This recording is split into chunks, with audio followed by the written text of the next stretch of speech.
Hey guys, welcome back to the channel. If you guys are new here, welcome. My name is Braden Timmons, and today we are talking about Final Destination Bloodlines, which is in theaters this Friday. And just when you thought death was gone, 15 years later, death comes back, and it is here to terrorize a new generation of moviegoers. Were you guys terrified of Final Destination? Did you guys get traumatized from any of the films? I'm looking at you, Final Destination 2 peeps, who can no longer drive on a road behind log trucks, or really any trucks that have things hanging on it because of Final Destination 2. Let me know in the comment section before we get started in this review if you guys were traumatized by anything growing up from the Final Destination movies. Plagued by a recurring violent nightmare, a college student returns home to find the one person who can break the cycle and save her family from the horrific fate that inevitably awaits them. And that's what Final Destination Bloodlines is about. Now, quick side story: when a film has the subtitle Bloodlines, I'm usually not very confident in the film.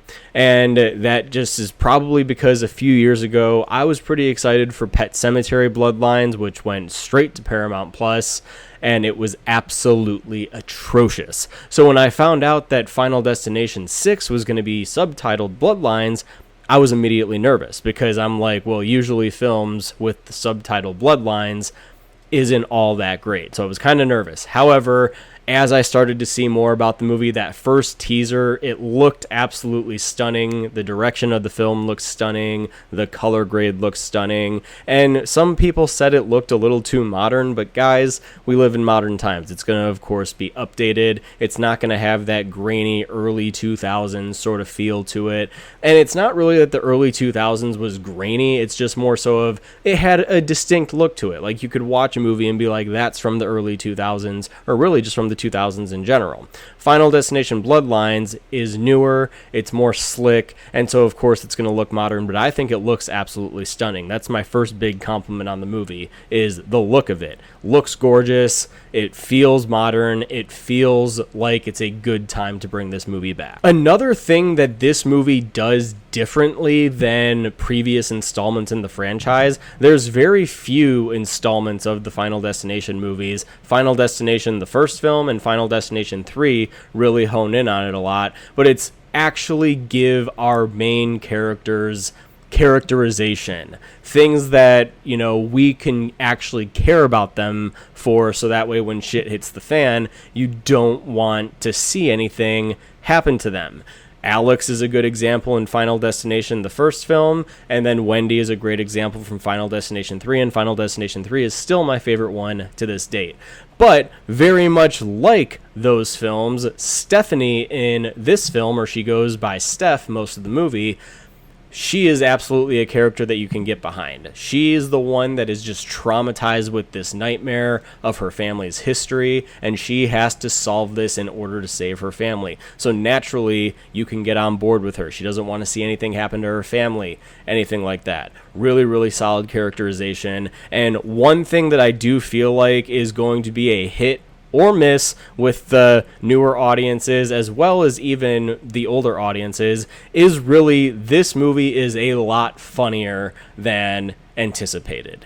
And the jokes actually do land for the most part. I found myself chuckling quite a few times. I actually had a good time with the jokes. Usually that can kill a movie. Like, you know, in the slashers nowadays, you see too many jokes. Really, in horror in general, you see a lot more jokes nowadays than you did back then, and a lot of the times it could come off as forced or unnatural. I actually found the family dynamic and the jokes that were told in this movie, I found it to all actually be natural. I was on board with it, and I very much enjoyed most of them. I do want to give some praise to Caitlin Santa Juana, who plays Stephanie in this film. I think that she anchors this movie wonderfully. Again, she's one of those characters, and her performance is really solid to where you can actually get behind. And again, a lot of it has to do with the trauma that she's dealing with, from a nightmare that she's having, and she just really wants to save her family. Now, the supporting cast is all pretty solid as well. They do a great job at supporting her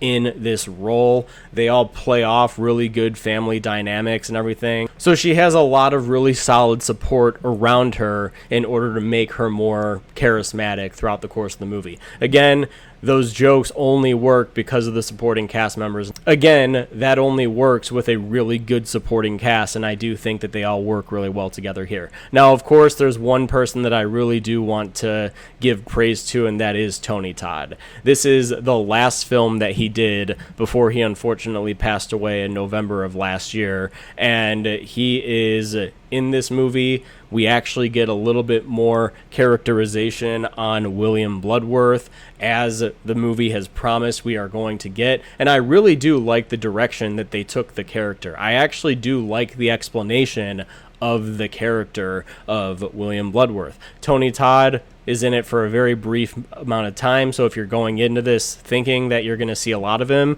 you're definitely not going to see a lot of him, but he is present, and I thought that this was a really great send-off for him as a performer, and he actually has a really, really good message in this movie. Of course, I'm not going to spoil anything, but the scene almost makes it seem like he's speaking to the fans and really giving a heartfelt message to the fans of not only the franchise, but really to his fans one more time. It was actually very bittersweet. Of course, when he came on screen, people were clapping because it's Tony Todd, guys. The dude's an absolute legend. R.I.P. to him, and he is absolutely going to be dearly missed. But of course, guys, we have to talk about the kills in this movie. We have to talk about the kills. They up the ante on the kills in almost every single way. It's almost like when you watch a Final Destination film, you're like, well, how the hell can they get more creative than they did in the last film? And for some reason, they find a way to do it here. The kills are outstanding. I mean, there's a few of them that are actually going to have jaws on the ground. There are insane moments where you're just going to be like, holy shit, you're not going to know what's going to happen. You're going to think you know, and then you're going to find out very quickly that you don't. Yeah, the kills are absolutely nuts, guys. Very, very well done, very creative, and very, very brutal and nasty.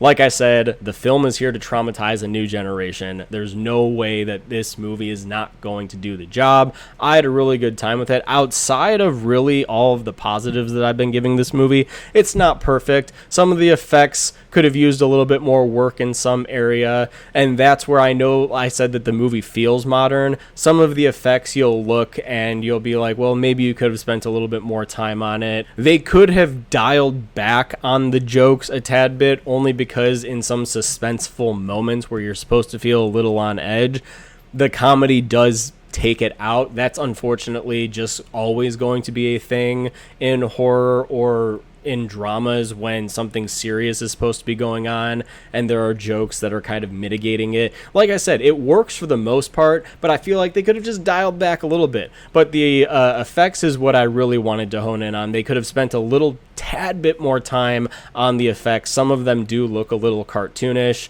and that's not even just with the kills, it's just with some of the imagery that you see on screen as well. Some of the surrounding environments and everything, again, could have used a tad bit more work, especially for a big budget studio. But outside of that, didn't take me out of the film. I actually had a really, really good time with this one, and my jaw was, like I said, on the ground quite a few times. I think that you guys are going to have a fun time with this movie if you guys are fans specifically of this franchise, because there are some Easter eggs plotted throughout that you are absolutely going to catch on to and you're absolutely going to appreciate. The last thing I have to say is that the music choices in the Final Destination films are always absolutely immaculate, and that is no different here. Every song choice in this movie is so good and so well placed, and you guys are going to see exactly what I mean.